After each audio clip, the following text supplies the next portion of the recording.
Hello dear students, एक बार फिर से हार्दिक स्वागत है आपका हमारे यूट्यूब चैनल पर। उम्मीद है आप सब ठीक होंगे, स्वस्थ होंगे। दोस्तों, हम पद भेद की पहचान यानी व्याकरणिक कोटि की पहचान पढ़ रहे थे, जिसमें दोस्तों हमने पद के 5 भेद पढ़े थे। संज्ञा, सर्वनाम, विशेषण, क्रिया और अवयव। संज्ञा, सर्वनाम, विशेषण के बारे में दोस्तों हमने पिछली क्लास में डिस्कस कर लिया था। इस वीडियो में दोस्तों हम क्रिया और अवयव के बारे में पढ़ेंगे। तो चलिए दोस्तों, वीडियो को स्टार्ट करते हैं। सबसे पहले पढ़ेंगे दोस्तों क्रिया के बारे में। क्रिया किसे कहते हैं? तो सब क्रिया क्या होती है दोस्तों? जिन शब्दों से किसी कार्य का करना या होना पाया जाता है उसे उन्हें क्या कहते हैं दोस्तों? क्रिया कहते हैं।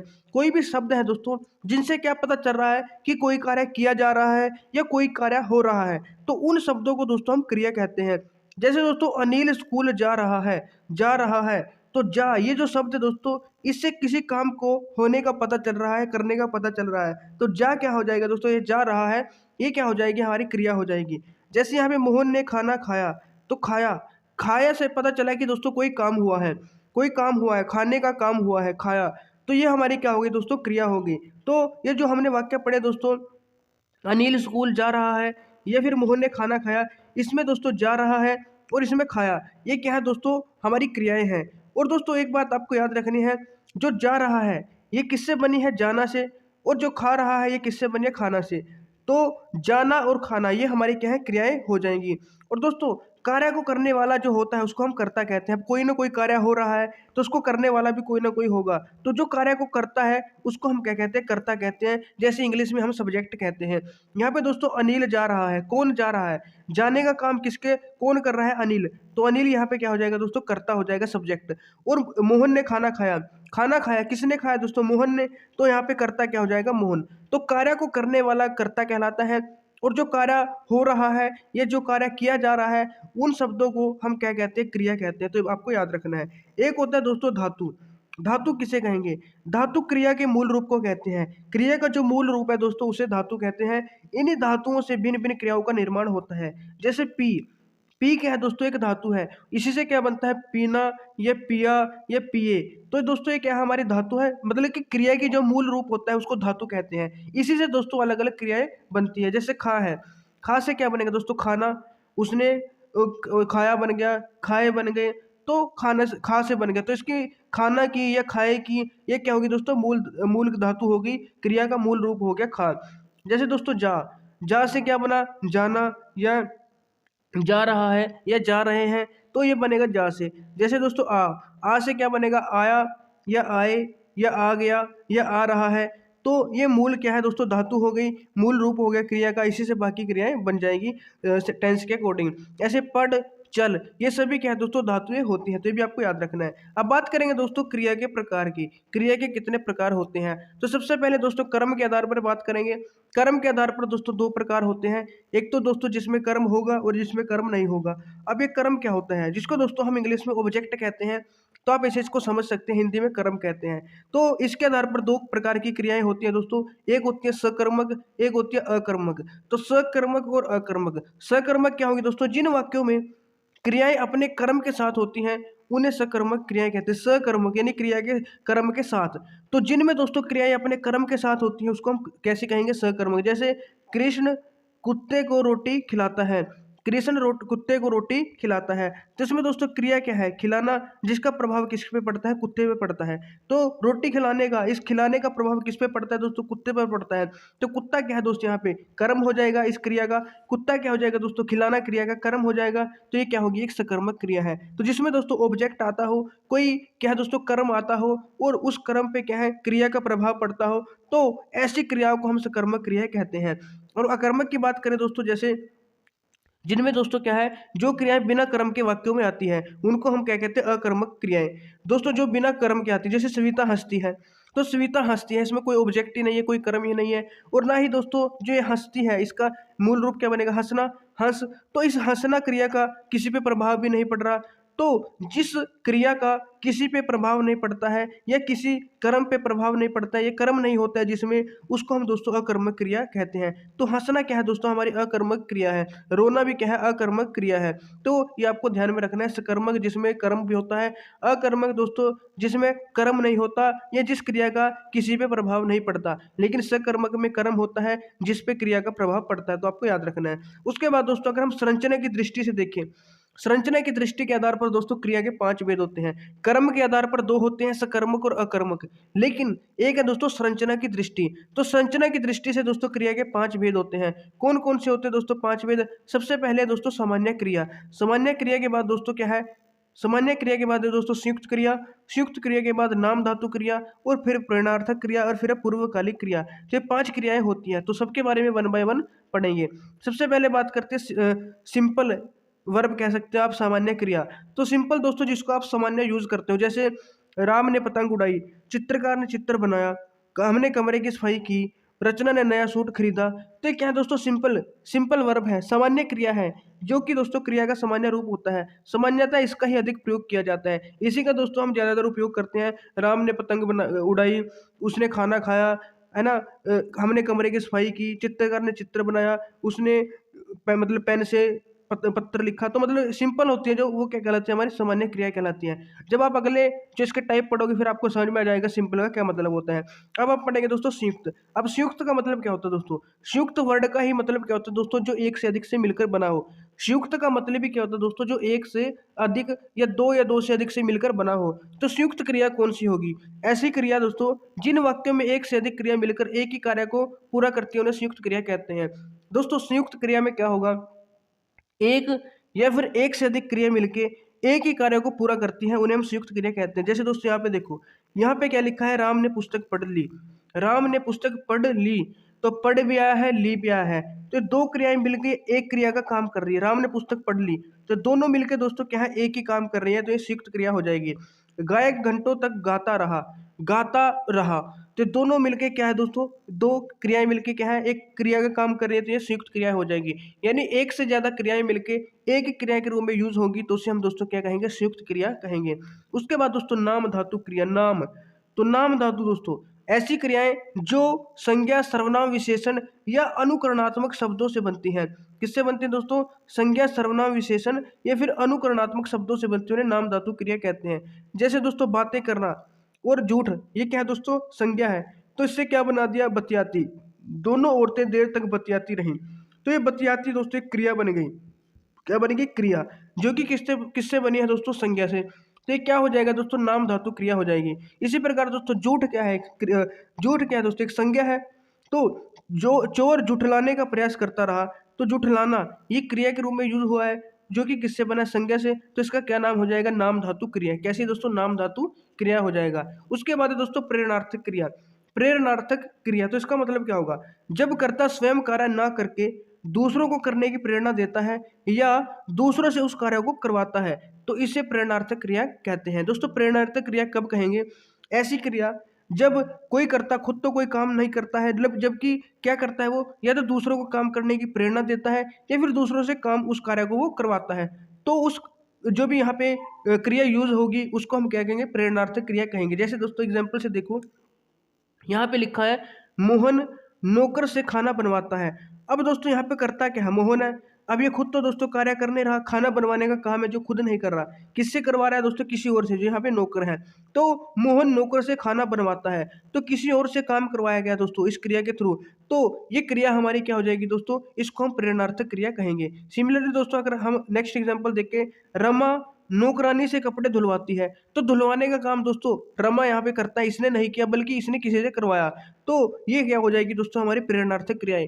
यानी दोस्तों जो भी क्रिया में से के द्वारा कोई काम होता है, वो काम करता खुद नहीं करता, या तो वो क्या करवाता है, किसी दूसरे से करवाता है, या दूसरे को करने की प्रेरणा देता है, तब जो क्रिया होगी उसको हम क्या कहेंगे, प्रेरणार्थक क्रिया कहेंगे।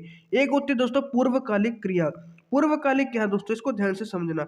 जब मुख्य क्रिया से ठीक पहले कोई क्रिया की जाती है तो उसे पूर्वकालिक क्रिया कहते हैं। पूर्व का मतलब दोस्तों पहले। तो दोस्तों एक मुख्य क्रिया होगी कोई ना कोई, लेकिन उससे भी पहले कोई ना कोई एक और क्रिया की जाएगी, उसको हम पूर्वकालिक कहेंगे। जैसे ये दोस्तों यहाँ पे देखो, लड़का पढ़कर लिखने गया, तो लिखने गया ये तो दोस्तों क्या मुख्य क्रिया होगी। लेकिन इससे भी पहले एक काम हुआ, लड़का पढ़कर, पहले वो पढ़ा फिर वो लिखने गया। तो इस लिखने गया से पहले दोस्तों जो इसने लिखा, इस लिखने से पहले क्या काम हुआ, पढ़ने का काम हुआ। तो ये क्या हो जाएगी, पढ़कर या पढ़ना, ये पूर्वकालिक क्रिया हो जाएगी। तो जैसे अगले एग्जाम्पल में देखो दोस्तों, मजदूर खाना खाकर सो गया। तो यहाँ पे मुख्य क्रिया है सो गया, लेकिन सोने से पहले उसने क्या काम किया, खाने का, खाना खाने का काम किया। तो जो खाना है, खाया खा है, जो खाकर है, ये हमारी पूर्वकालिक क्रिया हो जाएगी। यानी मुख्य क्रिया से पहले कोई भी अगर कार्य किया जाएगा, कोई भी क्रिया की जाएगी, वो पूर्वकालिक क्रिया हो जाएगी। पूर्व यानी पहले। तो सोने से पहले खाने का काम हुआ तो खाकर, ये हमारी क्या पूर्वकालिक। लिखने से पहले पढ़ने का काम हुआ तो ये हमारी पूर्वकालिक क्रिया हो जाएगी। जो भी आपको ध्यान में रखना है। अब दोस्तों बात करते हैं अवयव की। अवयव क्या होते हैं, तो अवयव भी दोस्तों आपको ध्यान से समझने हैं। अवयव किसे कहेंगे, जिन शब्दों पर लिंग, वचन और काल का कोई प्रभाव नहीं पड़ता। जिन शब्दों पर लिंग, वचन और काल, इन तीनों का दोस्तों कोई प्रभाव नहीं पड़ता, उनको हम अवयव, या इसको दोस्तों अविकारी शब्द भी हम कहते हैं। तो अवयव बोलो या अविकारी, अव्यय, अवयव नहीं अव्यय, तो इनको दोस्तों अविकारी शब्द भी हम कहते हैं। अब दोस्तों यहाँ पे देखो, यहाँ पे कुछ, यहाँ पे वाक्य लिखे हुए हैं। रानी घर के अंदर है, रानी घर के अंदर है। यहाँ पे राजा घर के अंदर था। यहाँ पे वे घर के अंदर हैं, लड़के घर के अंदर हैं। तो रानी का राजा लिंग बदल दिया, और यहाँ पे दोस्तों सिंगुलर से प्लूरल कर दिया, वे कर दिया, यहाँ पे लड़के कर दिया। तो और यहाँ पे दोस्तों काल भी बदला है, पहले है था फिर था कर दिया। तो लिंग भी बदल के देख लिया, वचन भी बदल के देख लिया, काल भी बदल के देख लिया। लेकिन दोस्तों जी अंदर वाक्य शब्द लिखा हुआ है, यहाँ पे पद लिखा हुआ है जो अंदर, इस पे कोई फर्क नहीं पड़ा।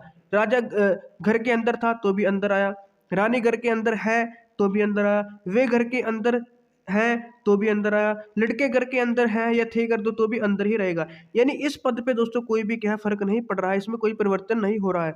तो इस पद को हम क्या कहेंगे, अव्यय कहेंगे। जैसे दोस्तों अंदर यहाँ पे क्या हो गया, अव्यय हो गया। अब दोस्तों इसके हम भेद पढ़ते हैं कि ये कितने प्रकार के होते हैं। तो दोस्तों जो अव्यय है वो हमारे इसके कितने, चार भेद होते हैं। मुख्यतः ये चार प्रकार के होते हैं। सबसे पहला दोस्तों क्रिया विशेषण, सबसे पहला होगा दोस्तों वो क्रिया विशेषण होगा। दूसरा दोस्तों संबंध बोधक होगा। तीसरा दोस्तों समुच्चय बोधक होगा। और जो चौथा है दोस्तों वो क्या होगा, हमारा विषमति बोधक। तो सबसे पहले क्रिया विशेषण के बारे में पढ़ते हैं। जो अव्यय क्रिया की विशेषता प्रकट करे उसे क्रिया विशेषण कहते हैं। क्रिया विशेषण यानी क्रिया की विशेषण क्या है दोस्तों, जो विशेषता बताते हैं। लेकिन विशेषण तो संज्ञा सर्वनाम की विशेषता बताते हैं, क्रिया विशेषण किसकी विशेषता बताते हैं, क्रिया की। तो जो अव्यय क्रिया की विशेषता प्रकट करते हैं उनको हम क्या कहेंगे, क्रिया विशेषण कहेंगे। और इसके भी दोस्तों चार भेद होते हैं। क्रिया विशेषण भी चार प्रकार के होते हैं। कालवाचक, स्थानवाचक, रीतिवाचक और प्रमाणवाचक। कालवाचक, स्थानवाचक, रीतिवाचक और परिमाणवाचक। तो सबसे पहले पढ़ेंगे कालवाचक। कालवाचक क्या है दोस्तों, काल का मतलब क्या है, काल का मतलब किससे, समय से है। तो इससे क्रिया के होने का समय का बोध होता है। इससे क्रिया यानी काम होने के समय का बोध होता है। तो जिससे समय का बोध हो वो कालवाचक। जैसे कल, परसों, जब, कभी, फिर, बाद आदि, ये सभी क्या है दोस्तों, कालवाचक। इनसे समय का बोध हो रहा है तो ये हमारी कालवाचक क्या हो जाएंगे, अवयव हो जाएंगे, ये क्रिया इनको कहेंगे। उसके बाद दोस्तों सेकंड नंबर पे है स्थानवाचक। इस स्थानवाचक को दोस्तों दिशावाचक के नाम से भी जाना जाता है, स्थान या दिशा। तो जिससे दोस्तों स्थान या दिशा का बोध होगा उसे हम स्थानवाचक या दिशावाचक कहेंगे। जैसे यहाँ, तो यहाँ क्या है, स्थान है। वहाँ क्या है, यहाँ वहाँ अगर इशारा कर रहे हैं तो दिशा हो जाएगी, तो स्थान हो गया। कहाँ, जहाँ, ये सभी क्या है दोस्तों, स्थान का बोध करवाते हैं, स्थान या दिशा का। तो इनको स्थानवाचक ये कहेंगे, दिशावाचक क्रिया विशेषण कहेंगे। उसके बाद दोस्तों रीतिवाचक और परिमाणवाचक। रीतिवाचक दोस्तों जिससे दोस्तों किसके, जिस मतलब क्रिया होने के रीति या फिर ढंग का बोध होता है। जिससे दोस्तों किसका बोध होता है, रीति, ढंग का, तरीके का बोध होता है, तो उसे हम रीतिवाचक कहेंगे। जैसे धीरे धीरे, तो इससे ढंग का, रीति का, तरीके का बोध हो रहा है। ज्यों त्यों, जैसे तैसे, कैसे, ऐसे वैसे, ये सभी क्या है दोस्तों, रीतिवाचक मतलब क्रिया विशेषण हो जाएंगे। उसके बाद दोस्तों परिमाणवाचक। परिमाणवाचक किसे कहेंगे दोस्तों, इससे क्रिया की मात्रा का, परिमाण मतलब मात्रा, परिमाण मतलब दोस्तों मात्रा। तो इससे दोस्तों मात्रा का बोध होता है, यानी ज्यादा है, कम है, बराबर है, पर्याप्त है, कितना है। तो जिससे मात्रा का बोध हो वो परिमाणवाचक। जैसे कुछ, अधिक, बहुत, खूब, कम, जरा, इतना, उतना, कितना, ये सभी दोस्तों परिमाण के बारे में हमें बोध करवा रहे हैं, तो ये परिमाणवाचक क्रिया विशेषण हो जाएंगे। उसके बाद दोस्तों जो दूसरे टाइप के अवयव होते हैं वो कौन से होंगे दोस्तों, हमारे संबंध बोधक अवयव। कौन से दोस्तों, संबंध बोधक अवयव। अब ये क्या है दोस्तों, संबंध का मतलब क्या है, रिलेशन। तो इसमें क्या होगा, अवयव शब्द संज्ञा या सर्वनाम शब्दों का संबंध वाक्य के अन्य शब्दों से जोड़ते हैं, उन्हें संबंध बोधक अवयव कहेंगे। दोस्तों संबंध बोधक अवयव किसे कहेंगे, ये क्या करते हैं, जो संज्ञा या सर्वनाम शब्द होंगे हमारे, संज्ञा भी हो सकती है, सर्वनाम भी हो सकते हैं, दोनों भी हो सकते हैं। तो इनका संबंध है जो, वो बाकी जो वाक्य में अन्य शब्द होंगे, अब शब्द बनेगा दोस्तों, उसमें संज्ञा भी हो सकती है, सर्वनाम, क्रिया और भी अन्य वाक्य भी शब्द भी हो सकते हैं, पद भी हो सकते हैं। तो संज्ञा सर्वनाम शब्दों का रिलेशन बताएंगे वाक्य के अन्य शब्दों के साथ। तो उन शब्दों को हम क्या कहेंगे, उन अवयव शब्दों को हम क्या कहेंगे, संबंध बोधक अवयव कहेंगे। जैसे दोस्तों यहाँ पे देखो एग्जाम्पल में, नदी की ओर जंगल है, नदी की ओर जंगल है। तो ये दोस्तों क्या है, नदी, नदी क्या है, संज्ञा है, जंगल भी क्या है दोस्तों, संज्ञा है। तो नदी की ओर जंगल है, तो इस की ओर ने दोस्तों इनके बीच में एक संबंध स्थापित किया कि नदी की ओर जंगल है, नदी की तरफ जंगल है। तो इनके बीच में दोस्तों क्या हुआ, संबंध दिखाया। तो किसने दिखाया, की ओर ने। तो जो एक की ओर है दोस्तों, ये क्या हो जाएगा, संबंध बोधक अवयव हो जाएगा। जैसे दोस्तों यहाँ पे देखो, विद्यालय के सामने कूड़ा मत फैलाना। विद्यालय हमारी संज्ञा है, कूड़ा भी संज्ञा है, के सामने, विद्यालय के सामने कूड़ा मत फैलाना। तो के सामने ने दोस्तों इस विद्यालय और कूड़ा में क्या है, एक संबंध जोड़ने का कार्य किया है। तो ये के सामने क्या हो जाएगा, हमारा संबंध बोधक अवयव हो जाएगा। और दोस्तों आपको याद रखना है, जो संबंध बोधक शब्द है, इनके पहले क्या लगता है, जैसे के लग गया, से लग गया, तो इस टाइप के कुछ क्या प्रसर्ग लगे होते हैं। तो के, ये की, ये का, ये से, तो इस टाइप के क्या है दोस्तों, कुछ प्रसर्ग लगे होते हैं, आपको ये भी याद रखना है। उसके बाद दोस्तों जो हमारे संबंध बोधक हैं, वो भी कई तरह प्रकार के होते हैं। काल के अकॉर्डिंग, दिशा, स्थान, कारण, उद्देश्य आदि के आधार पर दोस्तों इनके भी कुछ भेद होते हैं। आप यहाँ पे देख सकते हो कई भेद होते हैं। तो सबसे पहले दोस्तों कालवाचक। अब काल का मतलब क्या है, समय। तो के पश्चात होगा, ये के बाद, ये के पहले, यानी समय का बोध होगा तो कालवाचक। दिशा, की और ये की तरफ करेंगे तो दिशा हो जाएगा। के ऊपर, के नीचे, के बगल में, के दाएं, के बाएं, मतलब स्थान का पता चलेगा तो स्थानवाचक। के कारण, की वजह से, तो पता है आपको कारण और वजह यानी कि कारणवाचक हो जाएगा। के लिए यानी कोई उद्देश्य है। के हेतु, हेतु का मतलब भी के लिए। के वास्ते, तो इन तीनों का एक ही मतलब है, यानी कोई उद्देश्य के लिए है तो उद्देश्यवाचक। इसी प्रकार दोस्तों के सहारे, की मदद से, तो के सहारे, ये की मदद से क्या है, साधनवाचक हो जाएगा। की अपेक्षा, से अच्छा, से बढ़िया, यहाँ पे तुलना की जा रही है तो तुलनावाचक हो जाएगा। के साथ, ये के संग, तो के साथ, ये के संग, किसी के साथ, तो साथवाचक, ये संगवाचक इसको बोल सकते हैं। के बारे में, के विषय में, तो किसी के बारे में बात चल रही है तो विषयवाचक हो जाएगा, किसी विषय में। इसी प्रकार दोस्तों की भांति, के तुल्य, के योग्य, यानी किसी से क्या है, उसकी भांति यानी उसके समान दिखाने की यहाँ पे बात हो रही है तो समतावाचक हो जाएगा। तो इस प्रकार दोस्तों जो जो भी यहाँ पे मतलब वर्ड आएंगे, के साथ, के संग होगा तो संगवाचक। तो इनके अकॉर्डिंग दोस्तों जो संबंध बोधक अवयव है उसका भी हम नाम लिख देंगे। अब दोस्तों तीसरा होगा हमारा समुच्चय बोधक अवयव। समुच्चय बोधक अवयव। अब समुच्चय बोधक क्या होगा दोस्तों, जो अवयव शब्दों, वाक्यांशों अथवा वाक्यों को जोड़ने का कार्य करते हैं उन्हें समुच्चय बोधक अवयव कहते हैं। ये किसको जोड़ने का कार्य करेंगे दोस्तों, शब्दों को, वाक्यांशों को और वाक्यों को, इनको जोड़ने का कार्य करते हैं, उनको हम समुच्चय बोधक अवयव कहते हैं। जैसे तथा, तथा क्या है दोस्तों, ये वाक्य को जोड़ने का भी कार्य कर सकता है, शब्द को भी। एवं हो गया, अथवा हो गया, किंतु, परंतु आदि, ये क्या है दोस्तों, हमारे समुच्चय बोधक अवयव है। बहुत इंपॉर्टेंट है दोस्तों, इसको ध्यान में रख लेना। तथा, एवं, अथवा, किंतु, परंतु, लेकिन, ये सभी क्या होते हैं, समुच्चय बोधक अवयव होते हैं। इसके भी दोस्तों दो भेद होते हैं। तो दो भेद कौन कौन से होंगे दोस्तों, एक होगा समानाधिकरण, एक होगा समानाधिकरण, एक होता व्यधिकरण। समानाधिकरण और एक होता है दोस्तों व्यधिकरण। तो सबसे पहले समानाधिकरण के बारे में पढ़ते हैं। इसके द्वारा मुख्य वाक्य या एक ही प्रकार के शब्द जोड़े जाते हैं। इससे दोस्तों क्या होगा, समानाधिकरण कब कहेंगे, जब या तो एक ही प्रकार के वाक्य या एक ही प्रकार के शब्द जोड़े जाएं तो उसको हम कहेंगे समानाधिकरण। तो समान का मतलब एक समान, तो यानी एक ही प्रकार के अगर शब्द जोड़ने की बात होगी या एक ही प्रकार के वाक्य जोड़ने की बात होगी तो वो कौन सा होगा, समानाधिकरण। इसके भी दोस्तों चार भेद होते हैं। अब चार भेद कौन कौन से देखो दोस्तों, यहाँ पे देखो, संयोजक और एवं तथा, संयोजक और एवं तथा। तो इनका देखो क्या होगा दोस्तों, यहाँ पे आप देख सकते हो संयोजक और एवं तथा। अब यहाँ पे देखो दोस्तों, उसके बाद विभाजक या, अथवा, नहीं तो, चाहे चाहे चाहे, यहाँ पे क्या, या फिर न न न और न, मतलब इस टाइप से जब आप इनको प्रयोग करोगे तब आपको समझ में आएगा।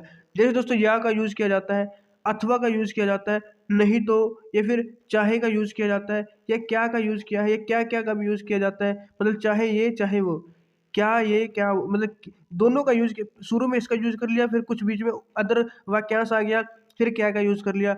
जैसे न तो ये और न ही वो, तो न न न, जैसे न ये और न वो, न ये, न और न ये, तो ऐसे भी दोस्तों यूज कर लिया जाता है अवयवों को। उसके बाद दोस्तों कौन से होते हैं, जैसे विरोध दर्शक, जैसे कि विरोध दर्शक वाले कौन से, पहले तो विभाजक हो गए, ये हो गए विरोध दर्शक। विरोध दर्शक में कौन से आएंगे दोस्तों, जैसे पर, यानी कि पर विरोध के रूप में इसको यूज किया जाता है। परंतु हो गया, किंतु हो गया, लेकिन हो गया, न केवल हो गया, बल्कि, न केवल बल्कि, वर्ण हो गया। ये दोस्तों क्या है, विरोध दर्शक के हमारे समुच्चय बोधक अवयव हो जाएंगे। और सबसे पहला संयोजक था, क्या था दोस्तों, संयोजक। उसके बाद आया विभाजक, तीसरा है विरोध दर्शक, और चौथा होगा दोस्तों परिमाण दर्शक। कौन सा, परिमाण दर्शक। परिमाण दर्शक में जैसे इसलिए आता है, अतएव, परिमाण के रूप में भी, परिणाम के मतलब परिणाम को दर्शाने के लिए इसका यूज किया जाता है, इसलिए, अतः या अतएव। तो ये हमारे दोस्तों क्या है, परिमाण, परिणाम दर्शक है, विरोध दर्शक थे, विभाजक थे, और हमारे दोस्तों संयोजक थे, तो आपको याद रखने हैं। उसके बाद दोस्तों व्यधिकरण। अब व्यधिकरण क्या होगा, समान, जो हमने समानाधिकरण पढ़ा दोस्तों, उसमें तो जो मुख्य वाक्य है या फिर एक ही प्रकार के जो शब्द होंगे उनको मतलब जोड़ने के लिए यूज किया जाता है। लेकिन इसमें क्या है दोस्तों, इसके द्वारा मुख्य वाक्य के साथ क्या है दोस्तों, आश्रित वाक्य जुड़े जाते हैं। कौन से, आश्रित वाक्य, जो निर्भर होते हैं, डिपेंडेंट होते हैं, वो वाक्य यहाँ पे जोड़े जाते हैं। जैसे इसके भी दोस्तों क्या है, चार भेद हैं। कौन कौन से, कारणवाचक, उद्देश्यवाचक, संकेतवाचक, स्वरूपवाचक। कारण, कारण में क्या आएगा दोस्तों, क्योंकि, चूंकि, इसलिए, क्योंकि कारण के लिए यही यूज किए जाते हैं। उद्देश्यवाचक, कि ये किया, क्यों किया, ताकि ये हो सके, कि ये हो सके, जिससे कि, तो ये क्या है, उद्देश्यवाचक है। संकेतवाचक, संकेत करने के लिए, यदि, अगर, यदि ये किया तो ये हो जाएगा, यद्यपि, तथापि, चाहे तो वहाँ उसके साथ पर लगता है, हालांकि के साथ तो भी, तो ये क्या हमारे संकेतवाचक है। उसके बाद दोस्तों स्वरूपवाचक। स्वरूपवाचक में की, अर्थ, मानो, ये दोस्तों आप समझते जाओ, ऑटोमेटिकली आपको कुछ ना कुछ यहाँ पे आपके दिमाग में फिट हो जाएगा। और इतना डीप से क्वेश्चन तो नहीं पूछा जाएगा, लेकिन बाय चांस आपसे पूछ लिया कि क्योंकि कैसा है, कारणवाचक है, उद्देश्य है, संकेत है, स्वरूप है, तो आपको पता चलेगा क्योंकि है तो कारण से रिलेटेड है, तो क्योंकि क्या हो जाएगा, कारणवाचक हो जाएगा। जिस प्रकार से आपको ये समझ में थोड़ा इसको सुनते जाना है, आपके दिमाग में ऑटोमेटिकली फिट होता चला जाएगा। एक है दोस्तों विषमयादि बोधक।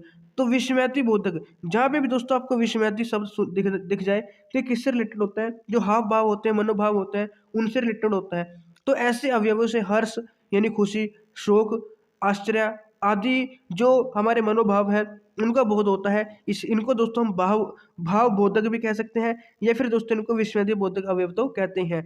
अब ये भी दोस्तों कई प्रकार के होते हैं। अब सबसे पहला हर्ष बोधक। हर्ष का मतलब दोस्तों खुशी, तो खुशी में क्या कहते हैं, वाह वाह, शाबाश, आहा, जय, तो इस टाइप के बोलते हैं, तो ये क्या हो जाएंगे दोस्तों, हर्ष बोधक। शोक बोधक, यानी जिसमें दुख होते हैं, जैसे कहते हैं ओ, ऐसे इस टाइप से बोलते हैं, हाय, ओ, काश, तो इस टाइप से बोलते हैं, तो ये शोक बोधक। आश्चर्य बोधक, जिसमें आश्चर्य होता है, जैसे ओ, क्या, वाह, मतलब इस टाइप से आश्चर्य बोधक आपने सुने होंगे, तो ये हमारे आश्चर्य बोधक हो जाएंगे। तिरस्कार बोधक, किसी का तिरस्कार करना, हट, छी, वाह, इस तरह मतलब ऐसे इसको बोला जाता है, तो तिरस्कार बोधक। ऐसे संबोधन हो जाएगा, जैसे किसी को बुलाते हैं, अरे ये सुनिए अजी, सुनते हो ना, तो ये क्या हो जाएंगे दोस्तों, हमारे संबोधन हो जाएंगे। एक होता है दोस्तों अनुमोदन। अनुमोदन का मतलब जैसे कोई हमसे बात कर रहा है, हम कहते हैं हाँ ठीक, अच्छा, तो इस टाइप से बोलते हैं, तो वो अनुमोदन बोधक हो जाएंगे। तो आप यहाँ पे पढ़ सकते हो, आपने सभी सुने होंगे दोस्तों, कहीं ना कहीं इनको यूज खुद भी किया होगा और कहीं ना कहीं सुने भी होंगे। तो खुशी के लिए करते हैं तो हर्ष बोधक, दुख के लिए शोक बोधक, आश्चर्यचकित होते हैं तो आश्चर्य बोधक, किसी को तिरस्कार करते हैं, हट, दूर, ऐसे टाइप से करते हो तो तिरस्कार बोधक। संबोधन के लिए किस करते हैं, किसी को पुकारने के लिए, तो वो संबोधन यहाँ पे क्या हो जाएगा, बोधक हो जाएगा। किसी को दोस्तों ऐसे ही कोई बोलता है अच्छा ठीक है, अच्छा, इस टाइप से करते तो अनुमोदन बोधक हो जाएगा। अब दोस्तों पढ़ते हैं हम एक और यहाँ पे टॉपिक पढ़ना है हमें, व्याकरणिक कोटि। इसमें कुछ नहीं दोस्तों, तीन टॉपिक आते हैं, एक तो लिंग, एक वचन और एक काल। तो देखो, और एक कारक आता है। तो यहाँ पे देखो देखो व्याकरणिक कोटि, पद के भेदों के अतिरिक्त आइए महत्वपूर्ण व्याकरणिक कोटि के अंगों का अध्ययन करें। तो इसमें क्या आता है दोस्तों, एक तो लिंग आता है। लिंग के बारे में हम पहले ही पढ़ चुके हैं। लिंग दोस्तों दो होते हैं। अगर नर का किसी से पुरुष जाति का पता चलता है तो पुल्लिंग हो जाएगा, और स्त्री जाति का पता चलता है तो स्त्रीलिंग हो जाएगा। जैसे शेर, इसका स्त्रीलिंग शेरनी, बंदर, इसका स्त्रीलिंग बंदरिया। तो ये दोस्तों लिंग पुल्लिंग है। एक वचन होते हैं, ये भी हमने दोस्तों पिछली जो क्लास है उसमें पहले कर चुके हैं, और इससे रिलेटेड जो इंपॉर्टेंट मतलब प्रीवियस ईयर में आए हैं वो भी कर लिया हमने, लिंग और वचन। और जो इंपॉर्टेंट थे वो भी हमने दोस्तों करवाए थे। उसका लिंक आपको दोस्तों प्ले लिस्ट में आप देख सकते हो, वहाँ पे हमने करवा रखे हैं। वचन क्या होते हैं दोस्तों, संज्ञा या सर्वनाम के जिस रूप से संख्या का बोध होता है उसे वचन कहते हैं। वचन आपको पता है एक वचन और दो बहुवचन होते हैं। तो जिससे एक का बोध होता है किससे, जिससे क्या पता चलता है दोस्तों, एक का बोध होता है कि कोई क्या है, कोई भी जो मतलब वस्तु है या व्यक्ति है वो एक है, तो वो एक वचन हो जाएगा। और जिससे एक से अधिक का बोध होता है वो बहुवचन। जैसे लड़की, लड़की सुनने से आपके दिमाग में क्या है, एक लड़की का मतलब आपको पता चला कि एक होगी तो एक वचन हो जाएगा। लड़कियां सुनोगे तो लड़कियां यानी एक से ज्यादा होगी, दो भी हो सकती है, तीन चार पांच, यानी दो से ज्यादा है, एक से ज्यादा है तो वो बहुवचन हो जाएगा। तोता आपको पता है एक है तो एक वचन, तोते एक से अधिक है तो बहुवचन में आ जाएगा। तो ये दोस्तों लिंग और वचन इजी है, हमने पहले भी इसको करवा रखा है। अब हम बात करेंगे दोस्तों कारक की। ये दोस्तों थोड़ा हाँ इंपॉर्टेंट है और इसमें इसको ध्यान से समझना। कारक क्या होते हैं दोस्तों? संज्ञा व सर्वनाम के जिस रूप से उसकी क्रिया अथवा दूसरे शब्द के साथ संबंध स्थापित होता है उसे कारक कहते हैं। देखो दोस्तों, जो संज्ञा या सर्वनाम है, उस संज्ञा या सर्वनाम के जिस रूप से उसकी जो कार्य क्रिया होगी, क्या होगी दोस्तों, क्रिया होगी या कोई दूसरे शब्द होंगे, तो उनके साथ संबंध स्थापित करने वाले जो शब्द होते हैं उनको हम क्या कहते हैं, कारक कहते हैं। ये दोस्तों 8 प्रकार के होते हैं और बहुत ही इंपॉर्टेंट है। ये इससे क्वेश्चन पहले पूछे गए हैं और आगे भी पूछने की संभावना है। तो कारक दोस्तों 8 प्रकार के, कर्ता, कर्म, कर्ता को सब्जेक्ट कह देते हैं, कर्म को ऑब्जेक्ट भी आप कह सकते हो। एक होता है करण, संप्रदान, अपादान, संबंध, अधिकरण और संबोधन। तो ये 8 प्रकार के होते हैं। अब दोस्तों हम इनकी विभक्ति की बात करते हैं। विभक्ति मतलब कौन कौन से जो शब्द हैं, चिन्ह हैं, यूज किए जाते हैं। तो देखो दोस्तों, कर्ता के लिए क्या यूज किया जाता है, ने। कर्ता के लिए क्या विभक्ति चिन्ह है, ने। कर्म को करण से, संप्रदान को या फिर के लिए, और अपादान से है। अब ये से यहाँ भी आ गया दोस्तों अपादान में, और करण में भी से आ गया। लेकिन दोस्तों इन दोनों से में क्या है, डिफरेंस है। थोड़ा क्या डिफरेंट है दोस्तों, अपादान वाला जो से है दोस्तों, इसमें दोस्तों पृथकता का भाव होगा। अब पृथकता मतलब दोस्तों अलग। जैसे दोस्तों हम आपको बोल देते हैं कि वृक्ष से पत्ता गिरा, तो वृक्ष से पत्ता गिरा, तो इसमें क्या होगा, करण वाला से होगा या अपादान वाला। तो दोस्तों वृक्ष से पत्ता गिरा, वो पृथक हो गया, अलग हो गया। पृथक का मतलब होता है अलग। तो जब कोई चीज किसी चीज से अलग होती है तो अब अपादान वाला ये से माना जाएगा। लेकिन दोस्तों मैं आपको बोलता हूँ कि गीता कलम से लिखती है, यह राहुल पेन से लिखता है, तो पेन से लिखता है, तो पेन से लिखता है, क्या पेन से लिखना कुछ अलग तो नहीं हुआ यहाँ पे, तो वो करण होगा। तो इस प्रकार दोस्तों ये से अलग है, और ये कब होगा, जब कोई चीज अलग होगी। संबंध का तो आपको पता होगा, हम किसी का संबंध दर्शाते हैं कि उसका, राम का, रोहन का, या रोहन की पुस्तक, रोहन के भाई, तो संबंध के लिए का, के की यूज किए जाते हैं। अधिकरण में दोस्तों में और पर, और संबोधन में तो आपको पता ही चल गया, संबोधित करते हैं हे, अरे, अजी, उफ, तो ये संबोधन हो जाएंगे। तो ये दोस्तों क्या है, आपको इनका नाम भी याद होना चाहिए, 8 का, कर्ता, कर्म, करण, संप्रदान, अपादान, संबंध, अधिकरण, संबोधन। और इनके जो विभक्ति चिन्ह है वो भी आपको याद होना चाहिए। कई बार दोस्तों डायरेक्ट क्वेश्चन विभक्ति चिन्ह से पूछ लिया जाता है कि कर्ण का विभक्ति चिन्ह क्या है या कर्ता का क्या है। तो कर्ता ने कर्म को कर्ण से, संप्रदान को के लिए, अपादान से, संबंध का के की, अधिकरण में पर, तो और संबोधन में ये जो भी है हे, हरे, अजी, ये आपको याद कर लेने हैं। अब दोस्तों यहाँ पे देखो, तो थोड़ा यहाँ पे दोस्तों इनके प्रयोग भी करके दिखाए गए हैं। जैसे कर्ता, कर्ता का विभक्ति क्या है दोस्तों, ने है। तो राम ने खाना खाया, तो राम ने आ गया तो कर्ता कारक है।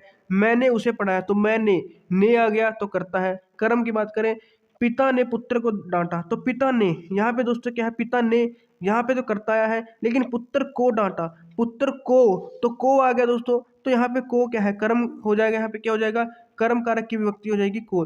और यहाँ पे दोस्तों कृतिका ने काजल को पीटा, काजल को पीटा, तो यहाँ पे तो कर्म हो जाएगा, लेकिन यहाँ पे ने है, यहाँ पे क्या हो जाएगा, कर्ता कारक, यहाँ पे कर्ता कारक। कर्ण की बात करें दोस्तों, गीता कलम से लिखती है, तो कलम से लिखती है, तो से आ गया, कर्ण हो गया। प्रीति चाकू से फल काटती है, चाकू से फल काटती है, यहाँ पे अलग का भाव नहीं है, तो ये कर्ण हो जाएगा। लेकिन दोस्तों जैसे हम बात करेंगे वृक्ष से पत्ता गिरा, तो वृक्ष से पत्ता गिरा, तो ये वृक्ष से गिरने के बाद अलग हो गया, तो यहाँ पे जो से होगा वो अपदान का होगा। इसी प्रकार दोस्तों छत से पतंग उड़ाई, अब जब छत से पतंग उड़ाएंगे तो पतंग क्या है, दूर चली जाएगी, अलग होगी, वहां से उड़ाएंगे उसको, पहले छत पे थी फिर दूर चलेगी, तो यहाँ पे जो ये से होगा ये हमारा क्या हो जाएगा, अपदान वाला हो जाएगा। इसी प्रकार दोस्तों संप्रदान की बात करें, सीता ने राम को मिठाइयाँ दी, सीता ने राम को मिठाइयाँ दी, तो राम को मिठाइयाँ दी, को क्या हो जाएगा, संप्रदान, संप्रदान को या के लिए भी इसमें यूज किया जाता है। जैसे श्याम के लिए एक पुस्तक दो, तो श्याम के लिए, तो श्याम के लिए संप्रदान हो जाएगा। को और के लिए संप्रदान में आते हैं। संबंध को दोस्तों अभी आपको बताया था का के की, जैसे यह राम की पुस्तक, तो राम की पुस्तक संबंध की बात है। प्रेमचंद का उपन्यास का, तो एक का क्या संबंध की बात है, तो ये संबंध हो जाएगा। उसके बाद दोस्तों अधिकरण और संबोधन। अधिकरण जैसे दोस्तों हमने क्या बताया, में आएगा या पर आएगा। तो वृक्ष पर कौवा बैठा है तो पर आ गया अधिकरण कारक। तालाब में अनेक मछलियां हैं तो में आ गया तो अधिकरण। संबोधन आपने अभी पढ़ा था संबोधित करने के लिए, जैसे हे प्रभु हम सदाचारी बने तो हे प्रभु, यहाँ पे क्या आ गया, हे प्रभु, हे आ गया संबोधन। अरे तुमने यह क्या किया तो अरे आ गया संबोधन कारक। तो आपको याद कर लेना दोस्तों। अब दोस्तों हम काल के बारे में पढ़ेंगे। तो काल के बारे में दोस्तों आप इंग्लिश में तो जानते होंगे टेंस के बारे में। प्रेजेंट प्रेजेंट होता है यानी वर्तमान काल। एक दोस्तों पास्ट होता है जिसको भूतकाल बोलते हैं, और एक क्या फ्यूचर होता है जिसको हम भविष्य काल बोलते हैं। इसमें दोस्तों थोड़ा क्या इंग्लिश से डिफरेंट है। इंग्लिश से क्या डिफरेंस है दोस्तों, इंग्लिश में दोस्तों आप 3 काल पढ़ते हो, पास्ट प्रेजेंट फ्यूचर, और उनके आगे 4 होते हैं। एक तो इंडेफिनिट हो गया, कंटिन्यूस हो गया, परफेक्ट हो गया और परफेक्ट कंटिन्यूस। लेकिन यहाँ पे दोस्तों ऐसा नहीं होता, यहाँ पे थोड़ा अलग होता है, तो आपको समझना है। तो देखो दोस्तों यहाँ पे क्या डिफरेंट है। क्रिया के कार्य व्यापार का समय क्रिया के जिस रूपांतर से होता है उसे काल कहते हैं। तो आपको पता है दोस्तों काल किसे कहेंगे, जो भी कार्य हुआ है उसके समय के बारे में पता चलता है, कब हुआ है या हो चुका है या होने वाला है, तो उसके रूप जिससे मतलब उसको क्या कहेंगे, जिससे समय का पता चलता है तो उसको हम काल कहते हैं। इसके 3 भेद है दोस्तों, अभी आपको बता दिया, वर्तमान, भूतकाल और भविष्यकाल। तो सबसे पहले हम वर्तमान काल की बात करते हैं। वर्तमान का मतलब दोस्तों जो अभी चल रहा है, जिससे कार्य की क्रिया की निरंतरता का पता चला, जो अभी वर्तमान में हो रहा है। इसके दोस्तों 5 भेद होते हैं, डीप में तो नहीं पढ़ेंगे, सिर्फ नाम पढ़ेंगे। सबसे पहले सामान्य वर्तकाल होता है दोस्तों, एक तात्कालिक वर्तमान काल है, एक पूर्ण वर्तमान काल है, इसको परफेक्ट बोल सकते हैं, एक दोस्तों संदिग्ध वर्तमान काल है, और एक संभाव्य वर्तमान काल है। तो दोस्तों ये 5 इसके भेद होते हैं वर्तमान काल के। आपको याद रख लेना है कि वर्तमान काल के 5 भेद हैं, ये इतना आपको याद कर लेना है। हो सके तो अगर ये भी याद हो जाए तो बहुत अच्छी बात है, अगर नहीं हो तो इतना तो आपको पता होना चाहिए कि वर्तमान काल के कितने भेद हैं, 5 हैं। बात करें दोस्तों भूतकाल की, तो भूतकाल यानी कि जो बीत गया, जिससे कार्य की समाप्ति का पता चलता हो, यानी जो कार्य समाप्त हो चुका, बीत गया, उसे भूतकाल कहेंगे। तो इसके दोस्तों 6 भेद हैं, तो आपको याद कर लेना है इसके कितने, 6। वर्तमान के 5 थे, इसके कितने, 6। कौन कौन से, सामान्य भूतकाल, आसन भूतकाल, पूर्ण भूतकाल, अपूर्ण भूतकाल, संदिग्ध भूतकाल और हेतुमत भूतकाल। तो अजीब से नाम है दोस्तों, आपको अलग अलग भी लग रहे होंगे। तो इसके 6 भेद होते हैं भूतकाल के, आपको ये याद कर लेना है। उसके बाद बात करें भविष्य काल की, तो भविष्य यानी जो अभी मतलब जिससे भविष्य के बारे में पता चले, जो आगे आने वाला समय है उसके बारे में पता चले, उसे हम भविष्य काल कहते हैं। तो आज सिंपल सी चीज़ें आपको पता होगी, लेकिन नाम आपको थोड़े अजीब लग रहे होंगे जिसने पहले नहीं पढ़े, जैसे सामान्य और संभाव्य और एक हेतुमत भविष्य काल। तो ये 3 होते हैं, इसके 3 भेद होते हैं। तो आपको पता होना चाहिए कि इसके 3 होंगे, किसके, भविष्य के, और जो हमारा भूतकाल है उसके 6 होंगे, और जो हमारा वर्तमान है इसके 5 होंगे। तो आपको ये याद कर लेना है। जैसे यहाँ पे देखो दोस्तों, वर्तमान में क्या कहेंगे, वह खाना खा रहा है तो वर्तमान है, और वह खाना खा रहा था तो ये भूतकाल हो गया, और वह खाएगा तो इससे भविष्य के बारे में पता चल रहा है तो भविष्य काल। तो ये हमारे काल थे। तो ज़्यादा डीप में नहीं जाना है, आपको बस इतना पता होना चाहिए कि भविष्य वाला कौन सा है, और पास्ट वाला यानी कि भूतकाल वाला कौन सा, और प्रेजेंट यानी वर्तमान वाला कौन सा, और उनके कितने भेद हैं। ज़्यादा डीप में आपसे पूछेगा भी नहीं। तो दोस्तों ये हमने अवयव के बारे में पढ़ा, और थोड़ा क्रिया के बारे में पढ़ा, व्याकरणिक कोटि के बारे में पढ़ा। अब दोस्तों कुछ हम प्रैक्टिस एक्सरसाइज करते हैं, तो देखते हैं आपको कितने क्वेश्चन आप सही यहाँ पे कर पाते हो। तो सबसे पहला क्वेश्चन दोस्तों आपके सामने ये रहा। सबसे पहला क्वेश्चन क्या है, अवयव होते हैं। तो अवयव क्या होते हैं दोस्तों, जिन पर लिंग वचन कारक का प्रभाव पड़ता है, तो प्रभाव पड़ते हैं तो होंगे नहीं। जिन पर लिंग वचन और कारक का कोई प्रभाव नहीं पड़ता, तो जिन पे कोई प्रभाव नहीं पड़ता दोस्तों उनको अवयव कहते हैं। जैसे हमने पहले एग्जांपल पढ़ा था कि वो घर के अंदर था, कौन था, राजा घर के अंदर है, रानी घर के अंदर है, वे लड़के घर के अंदर थे। तो ना तो लिंग का कोई प्रभाव पड़ता, ना वचन का, ना कारक का, ना काल का। तो ऑप्शन सी आपका यहाँ पे राइट आंसर हो जाएगा। उसके बाद दोस्तों हमने पढ़ा अवयव के कितने भेद होते हैं।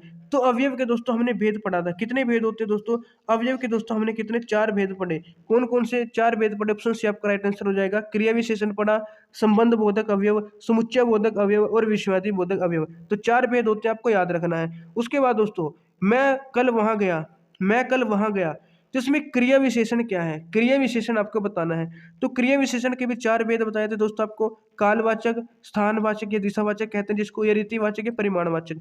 तो मैं कल वहां गया, मैं कल वहां गया, तो इसमें दोस्तों क्या है, क्रिया विशेषण बताना है। तो वहां है जो क्या है दोस्तों, वहां, ये आपका क्या है, क्रिया विशेषण है। क्रिया विशेषण दोस्तों जो क्रिया की विशेषता बताता है, क्रिया क्या है, गया, और इसकी विशेषता कौन बता रहा है, वहां। तो वहां गया, कहाँ गया, वहां गया, तो वहां शब्द इसकी विशेषता बता रहा है, क्रिया विशेषण हो जाएगा वहां। और वहां दोस्तों क्या है, किसके बारे में बता रहा है दोस्तों, ये स्थान के बारे में, दिशा के बारे में। तो क्रिया विशेषण में भी कौन सा होगा, स्थानवाचक या दिशावाचक क्रिया विशेषण हो जाएगा। तो ऑप्शन बी आपका राइट आंसर हो जाएगा। उसके बाद दोस्तों क्वेश्चन नंबर 4, मैंने विधि के साथ खाना खाया।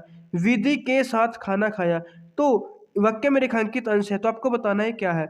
ऑप्शन ए है समुच्चय बोधक अवयव है, या संबंध बोधक अवयव है, या क्रिया विशेषण है, या विस्मयादि बोधक अवयव है। तो के साथ दोस्तों विस्मयादि बोधक तो होगा नहीं, क्योंकि इसमें क्या है, विस्मयादि मैंने कहा था जहां भी विस्मयादि आ जाए वहां पे क्या है दोस्तों, जो मनोभाव होते हैं उनसे रिलेटेड होता है। तो ऑप्शन डी तो यहाँ पे नहीं होगा, ये तो आपको काट देना है। उसके बाद दोस्तों बात करें समुच्चय की। समुच्चय बोधक तब होता है जहाँ पे दोस्तों क्या मतलब क्या लगते हैं, जहाँ पे जो जैसे मतलब कोई भी किंतु परंतु अथवा हमने यहाँ पे पढ़ा था दोस्तों, मतलब वाक्यांशों को जोड़ना, ये जो कोई भी दो शब्दों को जोड़ने के लिए जो यूज किए जाते हैं उनको समुच्चय बोधक कहते हैं। जैसे तथा, किंतु, परंतु, एवं, ये पढ़े थे, संयोजक पढ़े थे, विभाजक पढ़े थे दोस्तों, तथा या नहीं तो, और दोस्तों विरोध प्रदर्शक में परंतु किंतु, और परिमाण आदर्शक में दोस्तों हमने इसलिए वगैरह पढ़े थे। तो ये होते हैं दोस्तों समुच्चय बोधक। तो यहाँ पे तो ऐसा भी कुछ नहीं, तो समुच्चय बोधक भी नहीं होगा। क्रिया विशेषण में दोस्तों हमने 4 पढ़े। कालवाचक, जैसे कल परसों, तो ऐसा तो कुछ आया नहीं इसमें। स्थानवाचक पढ़ा जहां वहां, ऐसा भी नहीं आया। रीतिवाचक पढ़ा दोस्तों, रीतिवाचक में धीरे धीरे, यानी ढंग, जिसमें ढंग का पता चलता है, धीरे धीरे, आराम से, तेज, जैसे तैसे। परिमाण का भी नहीं इसमें कुछ पता चल रहा है, तो ये कौन सा होगा दोस्तों, ये भी नहीं होगा। तो क्रिया विशेषण भी नहीं होगा, सॉरी, क्रिया विशेषण भी नहीं होगा। लेकिन क्या संबंध बोधक हो जाएगा, क्यों, अब संबंध का ही तो दोस्तों यहाँ पे पता चल रहा है, विधि के साथ खाना खाया, तो संबंध का ही तो पता चल रहा है कि के साथ। तो जिसमें दोस्तों के या से प्रसर्ग, मैंने आपको बताया था के या से वाले प्रसर्ग आते हैं वो संबंध बोधक होते हैं। तो के साथ दोस्तों संबंध के बारे में पता चल रहा है, तो संबंध बोधक हो जाएगा, ऑप्शन बी। अब देखते हैं दोस्तों क्वेश्चन नंबर 5, सर्वनाम के कितने भेद होते हैं। तो सर्वनाम तो दोस्तों हमने पहले जो वीडियो थी हमारी उसमें बताया था आपको कितने भेद होते हैं। इसके 6 भेद थे, सॉरी 6। एक तो पुरुष वाला था दोस्तों, पुरुषवाचक वाला। एक दोस्तों यहाँ पे हमने निश्चयवाचक और अनिश्चयवाचक पढ़ा था। फिर संबंधवाचक और प्रश्नवाचक और निजवाचक। तो 6 भेद दोस्तों हमने यहाँ पे इसके पढ़े थे, तो ऑप्शन सी आपका राइट आंसर हो जाएगा। अब बात करते हैं दोस्तों निम्न में से विस्मयादि बोधक अवयव। अब ये आपको पता होगा, विस्मयादि बोधक, जिसमें दोस्तों क्या है, विस्मय, मैंने आपको कहा था जहाँ भी विस्मयादि आ जाए वहां पे क्या दोस्तों, मनोभाव। जहाँ पे क्या लिखा, शाबाश, शाबाश, तो ये हमारा विस्मयादि बोधक हो जाएगा। उसके बाद दोस्तों क्वेश्चन नंबर 7 और 8। क्वेश्चन नंबर 7 और 8 क्या है, राधा नाचती है, वाक्य में क्रिया का कौन सा प्रकार है। राधा नाचती है, पहले तो क्रिया क्या है, नाचना, नाचती है। ये कौन सी है, सकर्मक है, अकर्मक है, संयुक्त है, या प्रेरणार्थक है। तो आपको बताना है कौन सी है दोस्तों। राधा नाचती है, तो नाचने का प्रभाव किसी कर्म पे यहाँ पे पड़ नहीं रहा, पहली बात तो कर्म ही नहीं है। तो ये कौन सी क्रिया हो जाएगी, हमारे अकर्मक क्रिया हो जाएगी, ऑप्शन बी आपका राइट आंसर हो जाएगा। बात करें क्वेश्चन 8 की, निम्न में से कौन सा वाक्य प्रेरणार्थक क्रिया का उदाहरण है। प्रेरणार्थक मतलब दोस्तों या करता तो खुद कोई काम नहीं करता यहाँ पे, वो या तो किसी से काम करवाता है या फिर करने की प्रेरणा देता है, तो वो प्रेरणार्थक क्रिया होती है। अब यहाँ पर देखो दोस्तों, दोनों भाई देर रात तक बतियाते हैं, तो बतियाने वाली तो दोस्तों कौन सी थी, नाम धातु वाली थी। श्यामू ने खाना खा लिया, खा लिया, तो ये दोस्तों संयुक्त वाली होगी। समा मुझसे रोज खाना बनवाती है, समा मुझसे रोज खाना बनवाती है। अब यहाँ पे देखो दोस्तों, समा है वो मुझसे रोज खाना बनवाती है, शमा ने तो खुद काम नहीं किया, मुझसे खाना बनवाया, तो कार्य जिसने किसी और से करवाया, क्रिया है जो वो किसी मतलब जो काम हुआ है वो किसी और ने किया है, यहाँ पे कर्ता ने नहीं किया है, तो वही क्या होती है, प्रेरणार्थक होती है। तो ऑप्शन सी आपका यहाँ पे राइट आंसर हो जाएगा, तो ये भी आपको याद रखना है। और ये है पत्थर लिखकर सो जाओ, तो पत्थर लिखकर सो जाओ, ये क्या हो जाएगी दोस्तों, पूर्वकालिक, तो ये भी आपको याद रखना है। अब देखते हैं दोस्तों क्वेश्चन नंबर 9, हंसाना दोस्तों कैसी क्रिया है। दोस्तों हमने पढ़ा था हंसाना, इसका दोस्तों मतलब कर्म पे कोई भी क्या है, इसका किसी पे भी कोई प्रभाव नहीं पड़ता, तो ये कौन सी हो जाएगी, अकर्मक क्रिया हो जाएगी। कौन सी दोस्तों, अकर्मक, तो ऑप्शन भी आपका राइट आंसर हो जाएगा। उसके बाद दोस्तों क्वेश्चन नंबर 10, 11, 12, इसमें दोस्तों आपको क्या बताना है, इसमें आपको बहुवचन बताना है। क्या बताना है, बहुवचन। चिड़िया का बहुवचन होता है चिड़िया, ये पहले हम कर चुके हैं। गुरु का क्या होता है दोस्तों, गुरु का जो मतलब वो होता है बहुवचन, वो गुरुजन होता है। और विद्यार्थी का भी आपको पता होगा दोस्तों, विद्यार्थी का क्या होगा, विद्यार्थी गण होगा। तो यहाँ इसका डी, इसका बी और इसका ए आपका यहाँ पे राइट आंसर हो जाएगा। उसके बाद दोस्तों ये क्वेश्चन है, यहाँ पे आपको कारक चिन्ह बताना है कौन सा लगेगा। राजपुत्र, राजपुत्र कौन होगा दोस्तों, राजा का पुत्र। राजपुत्र कौन होगा, राजा का पुत्र होगा, तो राजा का पुत्र, तो कौन सा चिन्ह लगेगा यहाँ पे, का लगेगा। कर्ज मुक्त, अब कर्ज का मुक्त तो होता नहीं, कर्ज के लिए मुक्त भी नहीं होगा, कर्ज में मुक्त भी नहीं होगा, कर्ज से मुक्त होगा, तो ऑप्शन सी आपका राइट आंसर हो जाएगा, कर्ज से मुक्त। अब आएगा दोस्तों शोक मग्न और मंदाद। शोक मग्न, शोक में मग्न होगा, ये शोक का मगन, ये शोक से मगन, ये शोक पर मगन। तो शोक में मगन होगा, तो ऑप्शन ए आपका राइट आंसर हो जाएगा। एक है दोस्तों मदांध, तो मद से अंधा या मद में अंधा या मद पर अंधा या फिर मद का अंधा। तो मदांध है दोस्तों, तो क्या होगा दोस्तों यहाँ पे मद से अंधा, तो ऑप्शन ए यहाँ पे आपका राइट आंसर हो जाएगा। उसके बाद दोस्तों क्वेश्चन नंबर 17, गुड सवार, तो गुड में सवार या गुड पर सवार, मतलब घोड़ा कहते हैं गुड को, तो घोड़े पर सवार या घोड़े के लिए सवार या घोड़े की सवार। तो 17 का क्या होगा दोस्तों, ऑप्शन बी होगा, घोड़े पर सवार होता है।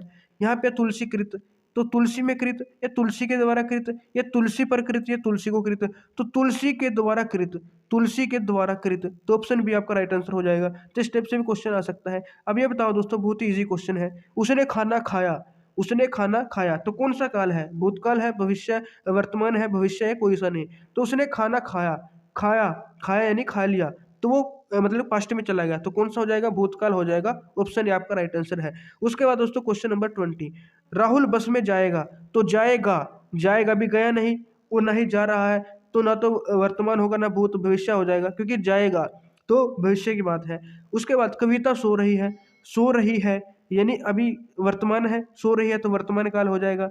अब वर्तमान काल के दोस्तों कितने भेद होते हैं, अब मैंने कहा था आपको याद कर लेना जब बताए थे, तो देखते हैं आपको याद है या नहीं। वर्तमान काल के कितने भेद होते हैं दोस्तों, वर्तमान काल के दोस्तों कितने भेद बताए थे आपको, हमने 5 बताए थे। कौन से कितने बताए थे, 5। वर्तमान काल के 5 थे, भूतकाल के 6 बताए थे, भूतकाल के कितने बताए थे, 6। और जो हमारा दोस्तों भविष्य था उसके हमने कितने बताए थे, इसके शायद 3 थे, इसके कितने थे, 3 थे। तो ये आपको याद रखना है। वर्तमान काल के कितने बताए थे दोस्तों, 5 बताए थे। कितने बताए थे, 5 बताए थे। तो कौन कौन से बताए थे, एक तो सामान्य वर्तमान काल था, एक तात्कालिक था, एक पूर्ण था, एक संदिग्ध था, एक संभाव्य था। तो इसके तो 5 थे। भूतकाल के दोस्तों 6 बताए थे, अलग अलग से नाम आए थे इसके।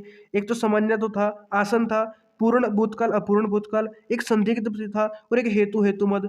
और बात करें भविष्य में, इसमें भी दोस्तों एक सामान्य था, एक संभाव्य था और एक हेतु हेतु, इसके 3 थे। तो आपको याद रखना है 5 5 6 3, 5 6 3।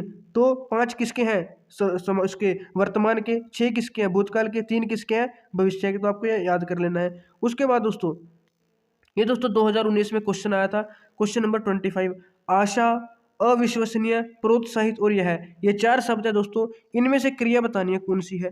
अब यह तो दोस्तों क्या है, सर्वनाम होता है। अविश्वसनीय, अविश्वसनीय, अविश्वसनीय क्या है दोस्तों, ये क्रिया थोड़ी है, ये तो क्या है, ये तो एक सर्वनाम है। अविश्वसनीय तो क्या है दोस्तों, एक सर्वनाम है, तो ये भी नहीं होगा। अब बात है दोस्तों आशा और प्रोत्साहित की। दोस्तों ये दोनों वैसे क्रिया के रूप में यूज कर ली जाती है, जैसे मैंने उसको प्रोत्साहित किया, मैंने उसको प्रोत्साहित किया, तो प्रोत्साहित किया, तो ये भी क्या क्रिया के रूप में यूज की जाती है। लेकिन कभी कभी दोस्तों आशा को भी क्रिया के रूप में यूज कर लेते हैं, जैसे वह आपसे आशा कर सकता है या मैं आपसे आशा कर सकता हूँ, है ना। तो इसको भी क्रिया के रूप में यूज कर लिया जाता है, लेकिन ज़्यादा चांस जो किसके होंगे दोस्तों, यहाँ पे प्रोत्साहित के होंगे, ये ज़्यादातर यूज होती है। और तो आपका राइट ऑप्शन यहाँ पे सी क्या है, राइट आंसर हो जाएगा। कभी कभी दोस्तों आशा को भी कर लिया जाता है, लेकिन ये दोनों तो बिल्कुल भी नहीं होंगे, तो आपको ध्यान में रखना है। अब बात करेंगे दोस्तों अपादान कारक की विभक्ति कौन सी है, ने है, को और के लिए है, ये से है। तो अपादान कारक की विभक्ति क्या है, ये आपको दोस्तों कमेंट में बताना है। ये हमारा आज का लास्ट क्वेश्चन था, तो देखते हैं कौन कौन इस क्वेश्चन का राइट आंसर बताएगा, और इससे मुझे ये भी पता चल जाएगा दोस्तों किस किस ने इस वीडियो को अच्छे से देखा और किसी ने सभी क्वेश्चन अच्छे से अटेम्प्ट किए। और साथ ये भी बताना कि 26 में से दोस्तों आपके कितने क्वेश्चन बिल्कुल सही थे। तो दोस्तों उम्मीद है आज की वीडियो से आपको कुछ सीखने को मिला होगा। अगर आपको सीखने को कुछ मिला है दोस्तों, आज की वीडियो हेल्पफुल लगी, तो इसे लाइक शेयर जरूर करना। मिलते हैं दोस्तों आपको नेक्स्ट वीडियो में, तब तक के लिए हमारे साथ जुड़ा रहिएगा। जय हिंद, जय भारत, जय नवोदय।